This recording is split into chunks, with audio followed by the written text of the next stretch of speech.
C'est une surprise, les Français accueillent favorablement le plan d'économie de Manuel Valls. Axel de Tarlé, c'est ce qu'a montré un sondage publié ce week-end dans Le Parisien. Alors les Français seraient peut-être plus réformateurs qu'on veut bien le dire ? Eh bien oui, il faut le croire. C'est vrai que ce sondage est très surprenant. Toutes les mesures sont approuvées.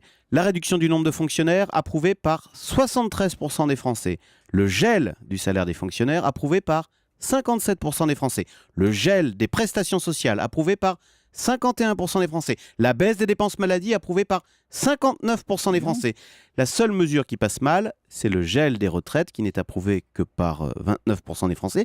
Ce qui veut peut-être dire d'ailleurs en creux que le gouvernement devrait songer à faire une vraie réforme des retraites. Car si on n'accepte pas l'idée d'un gel des pensions, peut-être est-on plus favorable à l'idée de devoir travailler plus longtemps. Mais globalement, Axel, comment expliquer ce bon accueil des Français à ce plan d'économie ? On est là en total décalage avec la grogne de l'aile gauche du PS. Alors, c'est vrai que c'est très étonnant comparé à la réaction de certains députés de la majorité qui se sont dit, je vous le rappelle, atterrés par ce plan d'économie.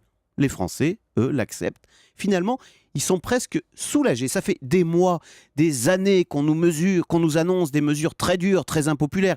Et ce qui était angoissant avec Jean-Marc Ayrault, c'est qu'on sentait bien l'imminence du coup de massue, mais on ne voyait rien venir. Donc vous savez, c'est un peu comme dans les films. La tension monte sur fond de musique angoissante, mais rien ne se passe et ça fait peur. Et bien là, avec Manuel Valls, boum, le coup est parti et finalement, on est toujours vivant. Donc oui, non seulement les Français ne sont pas hostiles à la réforme, mais mieux, ils sont demandeurs, ils l'accueillent favorablement.